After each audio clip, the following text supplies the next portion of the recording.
This is the map of the oak wood, which is the setting for our story. To enter the oak wood, you must first cross a long walkway. Be careful to keep to the centre of the bridge to avoid falling over, and walk slowly so you don't slip. We call this the slippery bridge. Follow the path till you come to a bench, and next to the bench is a strange tree. Look behind the tree and you'll see it has an odd face in the trunk. With the tall branches, it looks like an antlered head. We call this the reindeer tree. The squirrels love this spot, but don't try to touch them. They may become frightened and bite. A short way off, a small bridge crosses a pond surrounded by a long snake-like fence. We call this the snake pond. Be careful here, the water may be deep. Picking your way through bramble patches, you'll come to a strange oak tree. We call it the twin oak, which is split in two. Don't climb on the trees, as you may fall. Across a muddy patch of earth and down a slippery bank, you'll see a tall, hollow alder tree. This tree has been home to woodpeckers, nuthatches, and owls. In our story, a frightened queen and princess take shelter here. We call it the Hollow Alder Hotel.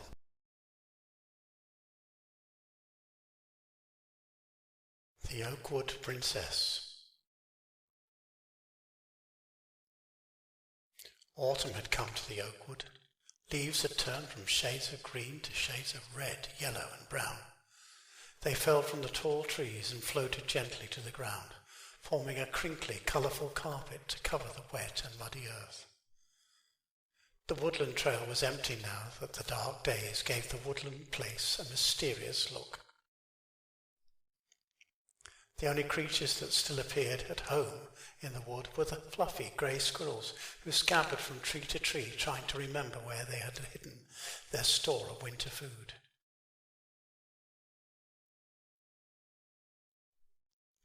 Even the colourful birds seemed uncomfortable in the wood now that the fallen leaves had made the trees bare. Many of them were considering leaving to look for a more sheltered and warm place to stay. Not many humans now ventured into the wood. Those that did hurried along the pathways with collars pulled up around their necks and warm hats pulled down over their ears. The only sounds were occasional whistled gossip amongst the birds, the crack of a dry branch as puzzled squirrels continued to search for those missing acorns, and the occasional tapping sound of a hungry woodpecker searching for tasty grubs. It was strange then when the quiet of the wood was disturbed by a new and unusual sound. It was the sound of quiet tears. Deep in the wood stood a strange tree. It looked like it had started to grow as a single oak, but then split in two like twins from the same egg. Now each part of the tree grew in a different direction from the other and looked like a capital Y. The woodland folk called this the twin oak. Now, sat on the trunk of the twin oak were two sad figures, one old, one young. From their fine clothes you could tell they were a queen and a princess. The queen and her daughter had come to the wood to escape from a cruel king who had stolen their lands and thrown them out of their beautiful castle. Now they were forced to hide in this cold, wet wood. By day they sat in this tree or searched for food on the leafy woodland floor or fished in a nearby lake. Sometimes the creatures would leave plants, berries and fungus for them to eat. By night they slept in the shelter of the Hollow Alder Hotel, a tall hollow tree which was a temporary shelter for a number of feathery visitors to the wood. Each morning the princess and queen slipped down to the snake pond to wash and drink from the crystal clear water surrounded by a snake-like fence. All the time they glanced around to see that no friends of the wicked king came by and told him where to find them. Unknown to the queen and the princess, they were not the only humans in the wood. With a coarse green tunic and a heavy black hooded cloak, a giant of a man also lived a secret life in the oak wood.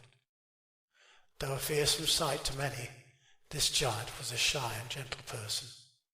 He had been teased for his size in the outside world and had escaped here to the wood where he showed his true nature by caring for the sick creatures and helping them to find food. The woodland beasts loved and trusted him, even though he was so gigantically huge. The giant knew of the princess and queen and wished that he could help them, but he was too shy and worried that they would be frightened by his appearance. Instead, he joined with the other creatures to leave food that was safe for the women to eat outside the hollow alder each night. One morning, everything changed. The princess had gone out by herself to collect blackberries when suddenly she tripped on a sharp bramble root and fell. Her ankle twisted under her, and a shoe slipped from her foot. Seeing her lying there, the giant ran to help her. Unfortunately, the princess misunderstood his intention. The huge, dark figure looked like he was about to attack her. She screamed and stumbled to her feet, limping painfully to the safety of the hollow tree. Her cry shocked the poor giant, and as she hobbled off in one direction with one cold, frozen foot, he ran off in the opposite direction, only pausing to pick up the shoe. Realizing that the princess would not get about with one shoe, the giant summoned up courage to return it. He quietly approached the hollow alder, where now the princess and her mother were hiding. When he tapped gently on the tree trunk, the princess and her mother were too scared to come out and crouched fearfully in the darkness. The giant wondered how he could make the women understand that he was their friend. Suddenly, the giant had a bright idea. He called for the squirrels to come to his aid. The friendly creatures scampered over to the tree, and he explained what he wanted them to do. While the giant waited by the reindeer tree, one squirrel dragged the shoe to the mouth of the hollow and sat with his paws on his chest like a shoe shop assistant inviting a customer to try on a perfect fit. The princess now saw that the giant was a kind man. Even small animals loved him. She began to see that this huge character could be a good friend. Now the princess felt free to tell the giant how she and her mother came to be in the oak wood. When she finished her story, the giant knew what he must do to help the queen and princess regain their rightful home. The giant strode across the slippery bridge and out of the wood. Soon he reached the castle. Our hero hammered on the door until the cruel king came to a window.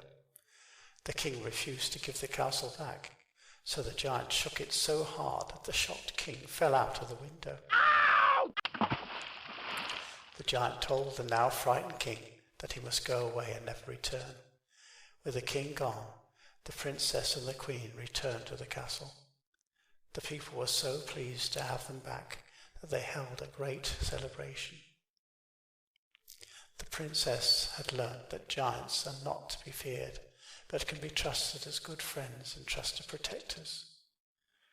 The giant came to live with the princess in the beautiful castle, but every day they visited their other loyal friends, the creatures of the oak wood.